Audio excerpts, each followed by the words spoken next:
முக்கிய செய்திகள். 18வது லோக்சபா கூட்டத்தொடர் இன்று தொடங்குகிறது.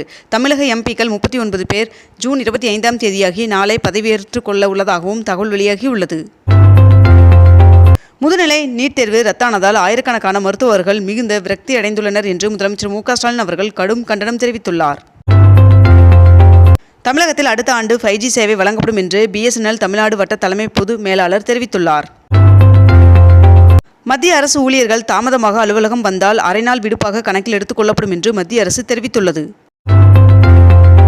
கள்ளக்குறிச்சி வழக்கை CBI வசம் ஒப்படைக்க வேண்டும் என்று மத்திய நிதியமைச்சர் நிர்மலா சீதாராமன் அவர்கள் தெரிவித்துள்ளார். பராமரிப்பு பணியின் காரணமாக இன்று கரூர் வரை மட்டுமே சேலம் மயிலாடுதுறை இடையிலான ரயில் இயக்கப்படும் என்று ரயில்வே நிர்வாகம் அறிவித்துள்ளது. திண்டிவனம் கோவிந்தசாமி அரசு கலைக் கல்லூரியில் இன்று மாணவர் சேர்க்கைக்கான கலந்தாய்வு நடைபெற உள்ளது.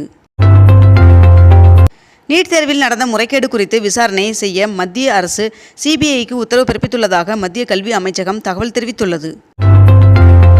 10ஆம் வகுப்பு துணைத் தேர்விற்கான ஹால் டிக்கெட் இன்று வெளியிடப்பட உள்ளதாக பள்ளி கல்வித்துறை அறிவித்துள்ளது. தமிழகத்தில் இன்று கோவை, திருப்பூர், தேனி, திண்டுக்கல் மற்றும் நீலகிரி ஆகிய மாவட்டங்களில் ஒரு சில இடங்களில் கனமழை பெய்ய வாய்ப்புள்ளதாக வானிலை மையம் தெரிவித்துள்ளது. விக்கிரவாண்டி இடைத்தேர்தலில் போட்டியிட வழங்கப்பட்டுள்ள வேட்புமனு மீதான பரிசீலனை இன்று நடைபெற உள்ளதாக தெரிவிக்கப்பட்டுள்ளது. தமிழக வெற்றிக் கழகம் சார்பில் நடத்தப்படும் 2ஆம் ஆண்டு கல்வி விருது விழாவிற்கு பாஸ் வழங்கும் பணி தொடங்கப்பட்டுள்ளது. டெல்லி முதலமைச்சர் அரவிந்த் கெஜ்ரிவால் ஜாமீன் மனுவை டெல்லி உயர்நீதிமன்றம் நிறுத்தி வைத்ததற்கு எதிராக உச்சநீதிமன்றத்தில் மேல்முறையீடு செய்துள்ளார்.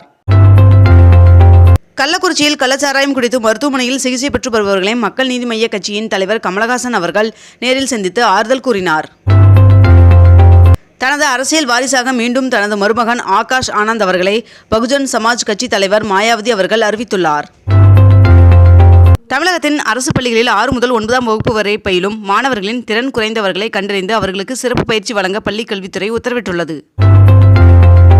வெங்காயம் விலை உயர்வை கட்டுப்படுத்த மத்திய அரசு இந்த ஆண்டில் இதுவரை 71,000 டன் வெங்காயத்தை வாங்கி இருப்பு வைத்துள்ளதாக தகவல் வெளியாகியுள்ளது.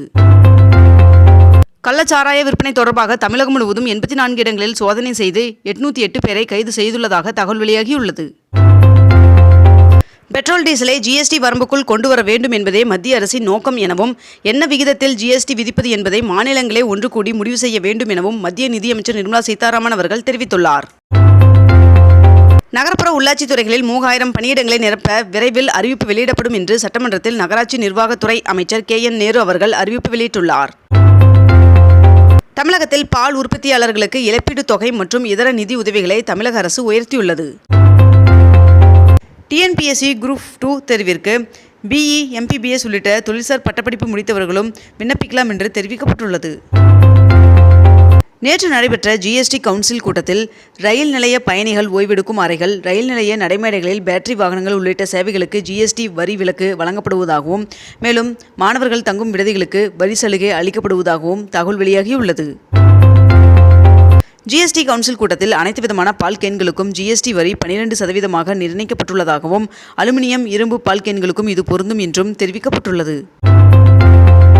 கள்ளக்குறிச்சியில் உயிரிழந்தோர் குடும்பத்திற்கு பாஜகவின் சார்பில் 1 லட்சம் ரூபாய் நிவாரணம் வழங்கப்பட்டது. 22 கேரட் ஆபண தங்கத்தின் விலை சவரனுக்கு ஒரே நாளில் 680 ரூபாய் குறைந்து 1 சவரன் 53,560 ரூபாய்க்கு விற்பனையாகிறது.